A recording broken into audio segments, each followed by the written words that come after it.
ಬೆಂಗಳೂರಿನಲ್ಲಿ new year ಆಚರಣೆ ನಡೆದ ರೀತಿ ನೋಡಿದ್ದೀರಿ.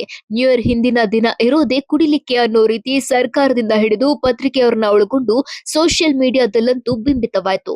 ಸರ್ಕಾರವು ಕುಡಿದರೆ ಪರವಾಗಿಲ್ಲ, ಸರಿಯಾಗಿ ನಡೆದುಕೊಳ್ಳದಿದ್ರೂ ಪರವಾಗಿಲ್ಲ, ಪೊಲೀಸರಿರೋದೇ ಕುಡುಕರನ್ನ ನೋಡಿಕೊಳ್ಳಿಕ್ಕೆ, ಹೇಗೆ ಬೇಕಾದ್ರೂ ನಡೆದುಕೊಳ್ಳಿ, ಆದ್ರೆ ಕುಡಿದು ವಾಹನ ಚಲಾಯಿಸೋದು ಮತ್ತು ಹುಡುಗಿಯರಿಗೆ ತೊಂದರೆ ಕೊಡೋದು ಇವೆರಡನ್ನ ಮಾಡಬೇಡಿ ಅಂತ ಹೇಳ್ಬಿಟ್ಟಿತ್ತು.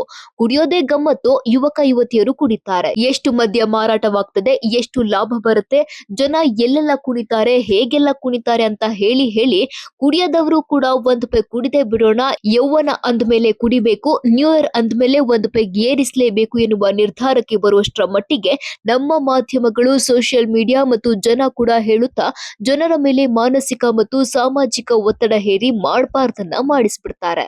ಅದು ಅಲ್ಲದೆ ಮದ್ಯಕ್ಕೆ ಎಣ್ಣೆ ಅಂತ ಹೆಸರಿಟ್ಟು ಎಣ್ಣೆ ಹೊಡೆಯೋದು ಅಂತೆಲ್ಲ ಮಾಧ್ಯಮದಲ್ಲೂ ಹೇಳಿ ಕುಡಿಯೋದು ಒಂದು ದೊಡ್ಡ ಖುಷಿಯ ವಿಷಯ, ಕುಡುಕತನ ತಮಾಷೆಯ ವಿಷಯ ಅಂತೆಲ್ಲ ಅನ್ನಿಸೋ ರೀತಿ ಮಾತಾಡ್ತಾರೆ. ಆದ್ರೆ ಕುಡಿತ ಒಂದು ಸಲ ಮಾಡಿ ಬಿಡುವಂತಹ ಚಟವಲ್ಲ. ನ್ಯೂ ಇಯರ್ಗೆ ಒಂದು ಸಲ ಕುಡಿದ ಮೇಲೆ ಅನೇಕರು ವರ್ಷ ಪೂರ್ತಿ ಕುಡಿತಾರೆ. ಕುಡಿದ ಮೇಲೆ ಅನೇಕರು ಹೇಗೆಲ್ಲ ಆಡ್ತಾರೆ, ಹೇಗೆ ಮಾಡಬಾರ್ದ ತಪ್ಪುಗಳನ್ನ ಮಾಡ್ತಾರೆ, ಮೈ ಮೇಲೆ ಪ್ರಜ್ಞೆ ಇಲ್ಲದೆ ಮಾನ ಮರ್ಯಾದೆ ಬಿಟ್ಟು ವರ್ತಿಸ್ತಾರೆ, ನೆಲದ ಮೇಲೆ ಬಿದ್ದು ಹೊರಳಾಡ್ತಾರೆ, ಕೆಲವರು ರಸ್ತೆಯಲ್ಲೇ ಮಲಗ್ಬಿಡ್ತಾರೆ ಮತ್ತು ಅದೆಲ್ಲ ವಿಡಿಯೋಗಳಲ್ಲಿ ದಾಖಲಾಗಿ ಕುಡಿದವರು ಅಜರಾಮರರಾಗ್ಬಿಡ್ತಾರೆ. ಇದೆಲ್ಲ ಕಂಡು ನೋಡಿಯೂ ಕುಡಿಯೋದು ಒಂದು ದೊಡ್ಡ ಸಾಧನೆ ಅನ್ನೋ ರೀತಿಯಲ್ಲಿ ಯುವ ಜನರ ದಾರಿ ತಪ್ಪಿಸುವಲ್ಲಿ ಎಲ್ಲರೂ ಪಾತ್ರ ವಹಿಸ್ತಾರೆ. ಆದ್ರೆ ಈ ನ್ಯೂ ಇಯರ್ ಆಚರಿಸಲು ಮೊದಲು ಆರಂಭಿಸಿದ ಪಾಶ್ಚಾತ್ಯ ರಾಷ್ಟ್ರಗಳಲ್ಲಿ ಮತ್ತು ಬಿಳಿಯರ ನಾಡುಗಳಲ್ಲೇ ಈಗ ನ್ಯೂ ಇಯರ್ ಅನ್ನ ಮದ್ಯವಿಲ್ಲದೆ ಆಚರಿಸುವ ಸಂಸ್ಕೃತಿ ಆರಂಭವಾಗಿದೆ.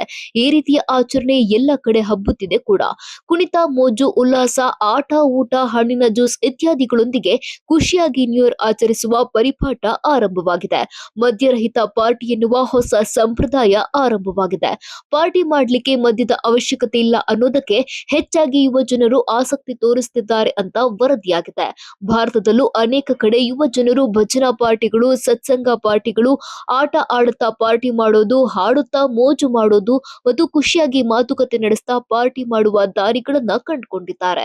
ಸರ್ಕಾರ ಕೂಡ ಮದ್ಯದಿಂದ ಬರುವ ತೆರಿಗೆ ಲಾಭಕ್ಕಾಗಿ ಮದ್ಯ ಸೇವನೆಯನ್ನ ಪ್ರೋತ್ಸಾಹಿಸಿ ಯುವ ಜನರ ಆರೋಗ್ಯ ಮತ್ತು ನಡವಳಿಕೆಯ ಬಗ್ಗೆ ನಿರ್ಲಕ್ಷ್ಯ ತೋರುವುದು ಯಾವ ಸರ್ಕಾರಕ್ಕೂ ಶೋಭೆ ತರುವಂತದ್ದಲ್ಲ. ಕಂಠಪೂರ್ತಿ ಕುಡಿದು ಹುಚ್ಚೆದ್ದು ಕುಣಿದು ಅಸಹ್ಯಕರವಾಗಿ ವರ್ತಿಸೋದೇ ಪಾರ್ಟಿ ಅನ್ನೋದನ್ನ ಮಾಧ್ಯಮದವರು ಮೊದಲು ನಿಲ್ಲಿಸಬೇಕು. ಮದ್ಯವಿಲ್ಲದೆ ಹೇಗೆ ಯುವ ಜನತೆ ಪಾರ್ಟಿ ಮಾಡಿ ಖುಷಿ ಪಡ್ತಿದ್ದಾರೆ, ಅದು ಮುಂದುವರೆದ ರಾಷ್ಟ್ರಗಳಲ್ಲಿ ಅನ್ನೋದನ್ನ ತೋರಿಸಿ ಕೊಂಚ ಸಮಾಜಮುಖಿಯಾಗಿ ಮಾಧ್ಯಮದವರು ಕೆಲಸ ಮಾಡ್ಲಿ.